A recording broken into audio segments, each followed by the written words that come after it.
The chairman of the Independent National Electoral Commission, Mahmood Yakubu, says the 2023 general election is an election for the young people in Nigeria. Giving a breakdown of voter registration and collection of permanent voter cards at his address at Chatham House in London, Yakubu said records on the ground show that the election would be dominated by the Nigerian youth, adding that he is encouraged by the turnout of registered voters to collect their PVCs, as over 600,000 eligible voters collected their PVCs in Lagos alone within the last 1 month. He also said the Commission would conduct mock accreditation nationwide to ascertain the integrity of the BVAS before the main elections begin in February. The INEC chairman also said the general election will be held in spite of the various attacks on the Commission's facilities across the nation. We have 93.4 million registered voters, of which 37 million, that's 39.5%, are young people, young Nigerians, between the ages of 18 and 34. And then they are closely followed by 33.4 million, or 35.75% middle-aged voters between the ages of 35 and 49. Put together, these two categories constitute 75.39% of registered voters in Nigeria. So actually the 2023 election is the election of the young people, because they have the numbers. Even the majority of the PVCs collected actually are collected by young people. So out of the 93.4 million, 70.4 million registered voters are between the ages of 18 and 49. Already their PVCs, as I said, are available and are being collected, and the collection of the cards will end on the 29th of January.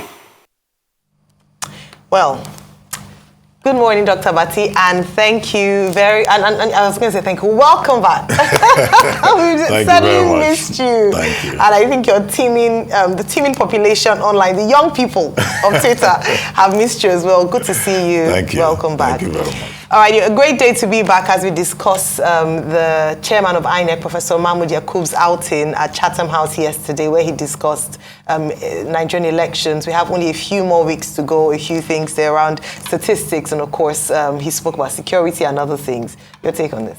Okay. Today we have 38 days to go to the election, the first general elections on February 25, 2022. And this week has been Nigeria's week, more or less, at Chatham House, the think tank of the British Institute of International Affairs. On Monday, we had, making his own presentation, the presidential candidate of the Labour Party, Mr. P2B. Yesterday, it was the turn of the chairman of INEC, Professor Mahmood Yakubu. Today, we're told that also taking that platform will be the presidential candidate of the New Nigeria People's Party.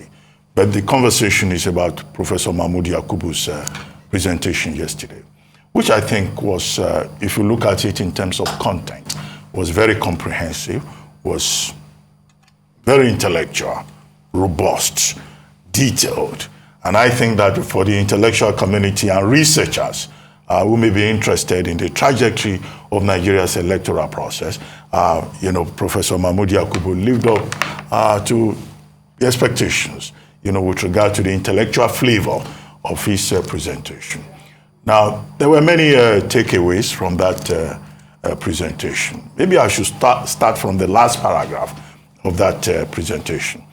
His, reassurance of both the international community and Nigerians generally, that the commitment of INEC is to Nigerians, not to any candidate or any political party, and that INEC is determined to deliver an election in 2023 that will be rated among the best ever conducted in Nigeria, particularly, within between the return to civilian democracy in 1999 and now.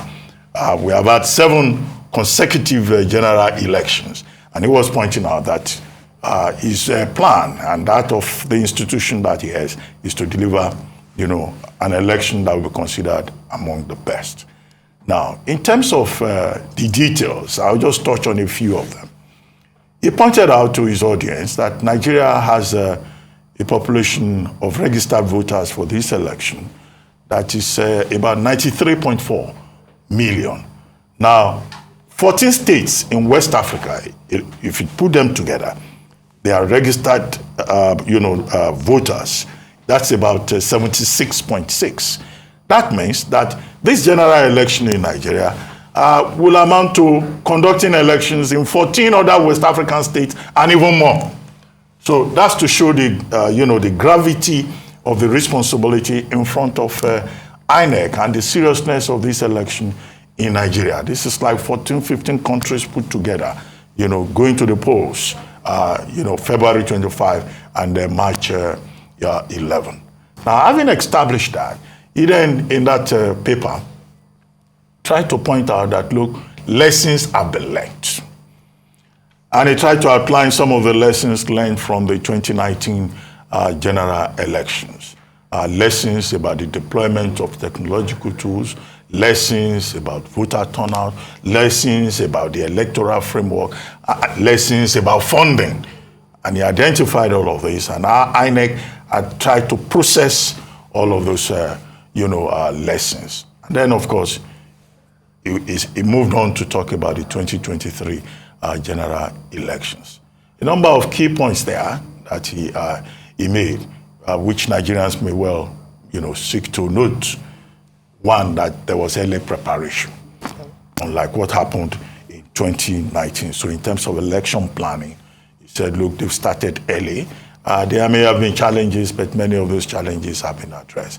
He talked about the electoral framework, the Electoral Act that was signed into law, and how INEC has tried to address some of those new features of this new electoral framework, that is the Electoral Act 2022. And he identified, he took time out to list, for the educated audience, I guess, in this particular instance, this was not a party jamboree. This was, meant to be a robust intellectual discussion.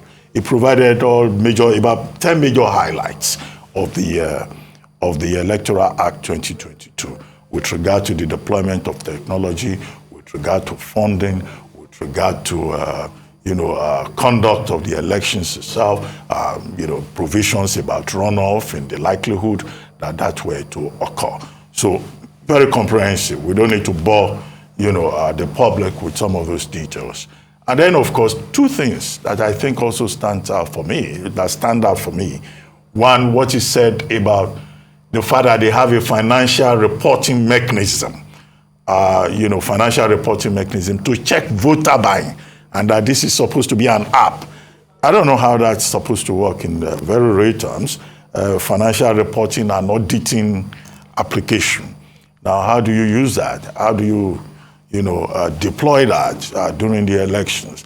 And then he also talked about what INEC, in collaboration with other agencies, have been trying to do about electoral violence. Okay. And they seem to also have some kind of, monitoring gadget or whatever to address that. Well, those two areas, perhaps, the INEC chairman or INEC as an organization, we still need to give the Nigerian public, more details. How do you check vote buying? Yeah. How do you check, insecurity? And then he made a point with regard to insecurity, that yes, there may have been attacks on INEC facilities, but that INEC is determined to go on with the elections, and that INEC has the structure in place to be able to check electoral violence. Well, we'll look forward to seeing that, particularly in some of the volatile parts of the country.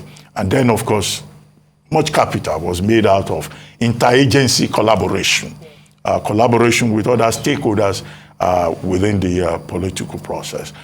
Well, that interagency collaboration has been on the table, not just now, for months.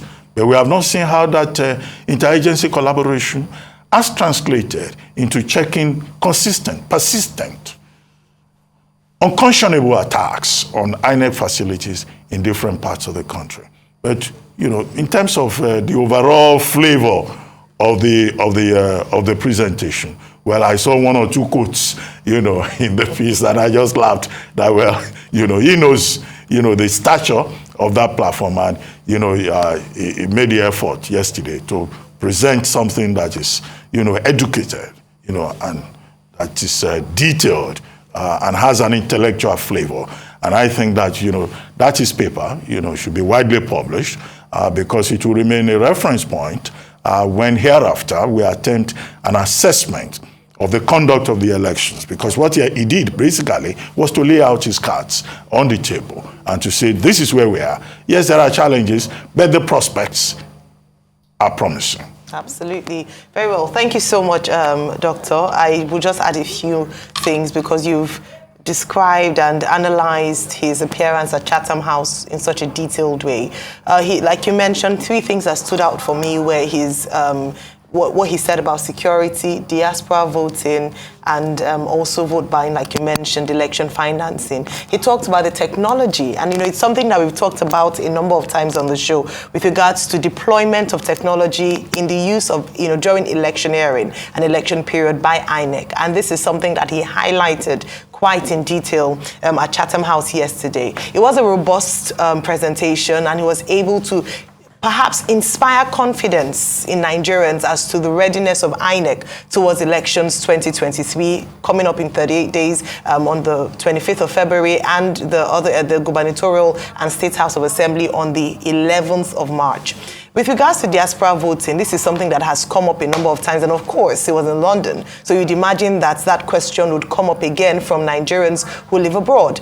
And he hasn't hidden his stance on this. He's very much in favor of that. Indeed, in March 2022, a bill was before the House, the National Assembly, to consider diaspora voting through an amendment of the Constitution, which was, unfortunately, was voted out in second reading. However, he had said that he will continue to push this. We cannot make a case enough for that, especially in regards to the fact that the diaspora community contribute quite significantly to the Nigerian economy. As at 2021, the World Bank had posted about $17 billion as diaspora remittances. In 2021, it was a lot more. In 2009, it was a lot more than that. However, we also talk about the number of population of Nigerians abroad, where the United Nations puts the figure of legal migrants as at 2020 at 1.7 million. Of course, if we're to consider the unrecognized in terms of those who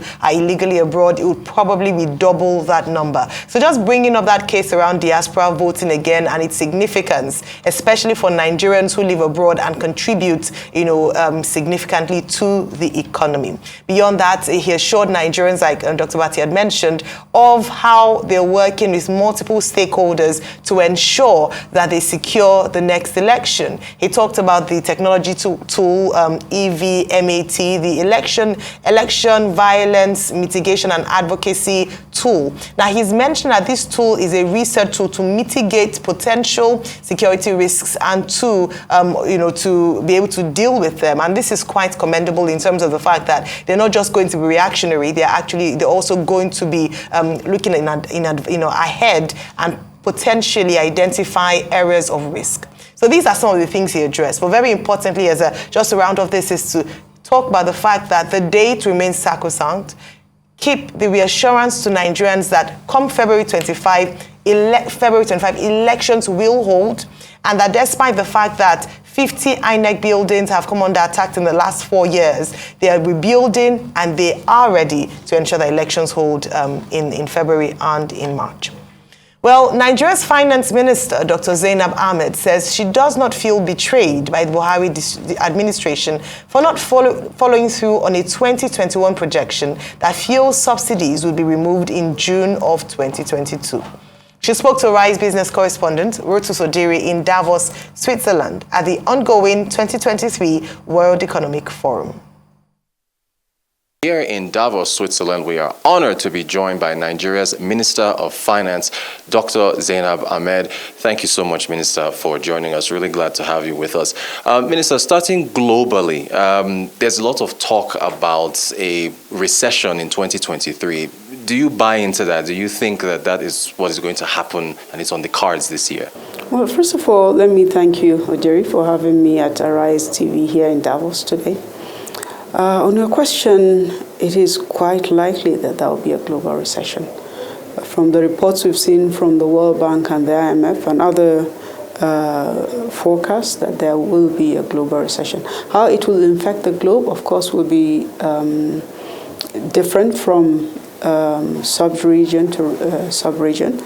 But clearly, there's going to be decline in growth on a general basis.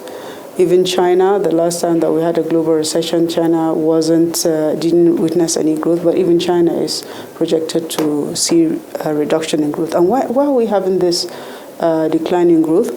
Is because of the sustained economic impact of the COVID-19 pandemic.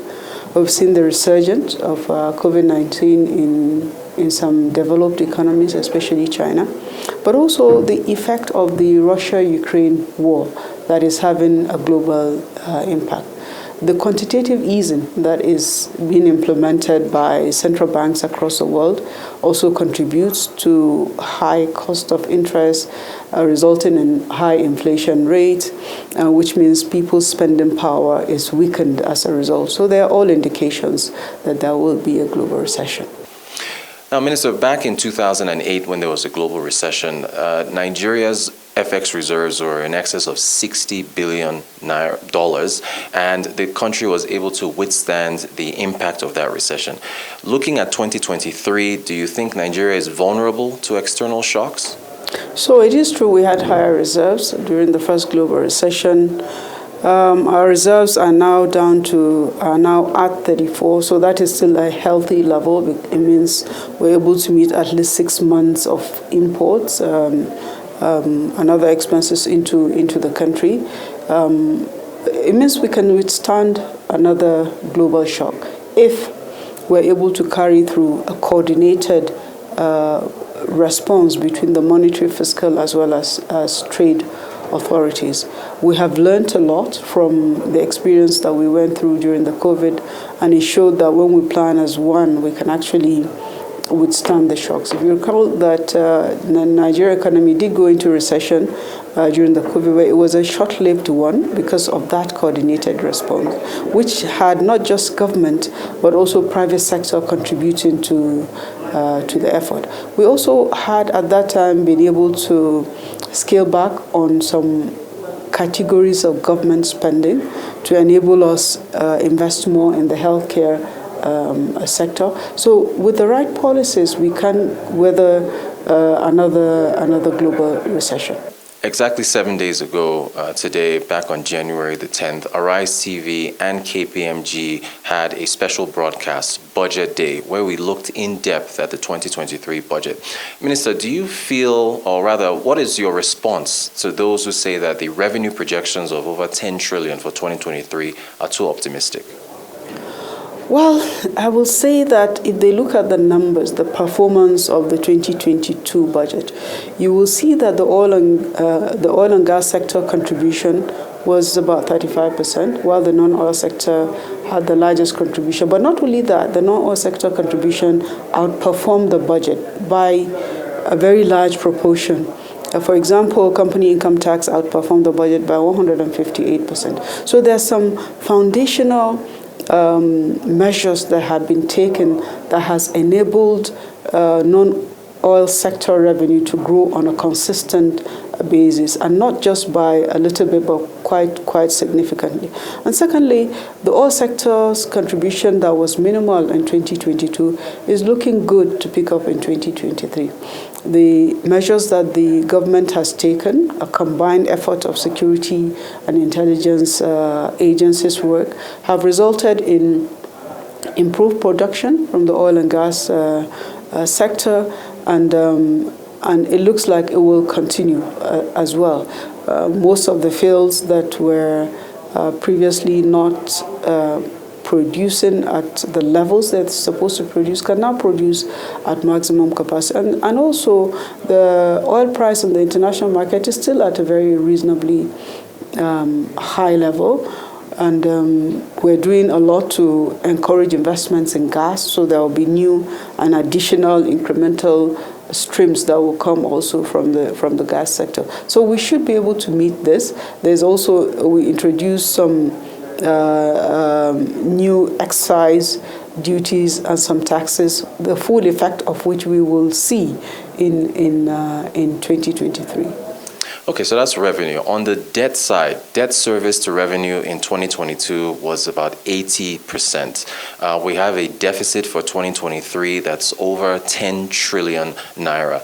Do you think Nigeria can have impactful, meaningful economic growth with numbers like that?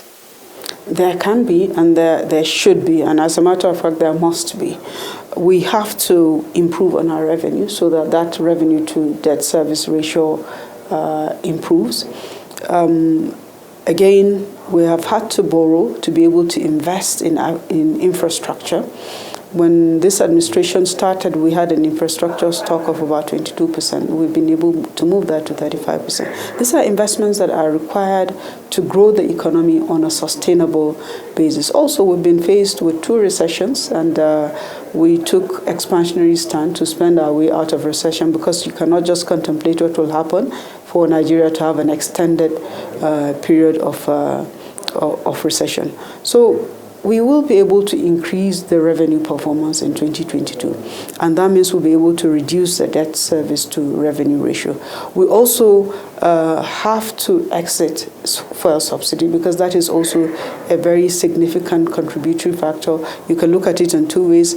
It's revenue that will have come to government, but it doesn't, because it's been spent on fuel subsidy. But also, where there is not enough revenue for government to buy the refined petroleum products, we have to borrow to buy the petroleum products. So if we take that out, that's about 3.25 trillion. That is a significant relief that we don't incur any more than that number that we projected for in 2022. Minister, I'm glad you mentioned fuel subsidies. You have repeatedly warned of the impact on fuel subsidies on our fiscal structure. You've been on several platforms saying that fuel subsidies have to be removed. You put yourself on the line back in 2021 when you said fuel subsidies will be removed by June of 2022. Do you feel betrayed by the administration that they didn't follow through on that promise? No, betrayed, no. It was a decision that was taken as a collective, recognizing the fact that due to the lingering impact of the COVID-19 pandemic and also heightened inflation, that removal of the fuel subsidy at that time will have increased more burden on the citizen. And the president does not want to contemplate a situation where measures are taken that is further going to burden the citizens. So the decision was to extend the period from June 2022 to 18 months, beginning from January 2022. So in June 2023, we should be able to exit. The good thing is we hear a consistent message that everybody is saying this thing needs to go. It's not serving the majority of Nigerians. I listened to even some of the new leaders that are campaigning for the next round of leadership in the country that are saying they will get rid of it very, very quickly. We have another administration coming in, another promise to remove fuel subsidies in June of 2023. Do you think that will happen? What will be safer is for the current administration to maybe at the beginning of the second quarter to start removing the fuel subsidy, because it's more expedient if you remove it gradually than to wait and remove it all in one big hug. So the idea for us in the budget is that the subsidy cost should not exceed that 3.23 trillion. So whether it's done completely 100% by June or by July or whatever, it's the process, and then the cost is capped. Final question for you, Minister. At the budget breakdown in Abuja, which you presided over, you made it a point to welcome ladies and gentlemen of the press. And you made an interesting comment where you said you are still querying the fact that when journalists are gathered together, they're only referred to as gentlemen of the press. And we noted it on Arise TV that you made that comment. Do you think, Minister, that gender diversity has made any progress from your vantage point? Well, that's interesting, and thank you for recognizing that. So for me, the intention is that we need to, as leaders, everywhere we have the opportunity, call to attention that there's a need for gender parity. You saw the unfortunate incident where there was an attempt to make some provision that will have favored gender parity in the Constitution, and it failed. So we have to use every opportunity that we have to speak to these issues, whether it is the press, ladies and gentlemen in the press, or any other mix of people. We have taken measures in the Ministry of Finance, Budget and National Planning to include a gender lens, not only in our the medium-term national development plan, but also in our budgets. And we have designed a framework to enable us track the performance of those commitments using reporting by emphasizing disaggregated data. We need to look at whatever sector, whatever policy we undertake, we need to keep asking, how does it affect women? Because that's 50% of the population. You cannot grow and bridge the SDG gaps if you are not taking care and bringing along 50% of the population of our country. Minister of Finance, Budget and National Planning, Dr. Zainab Ahmed, we want to thank you very much for speaking to Arise TV here in Davos, Switzerland for the World Economic Forum 2023. Thank you so much. Thank you very much for having me. Good morning. Well, that was a good interview. Thank you, Rotus, for engaging the Minister of Finance, Budget and National Planning and speaking against the backdrop of projections that the world is heading towards a global recession. We'll continue conversations and discussions around the World Economic Forum in Davos in the course of the show, as well as in the coming days.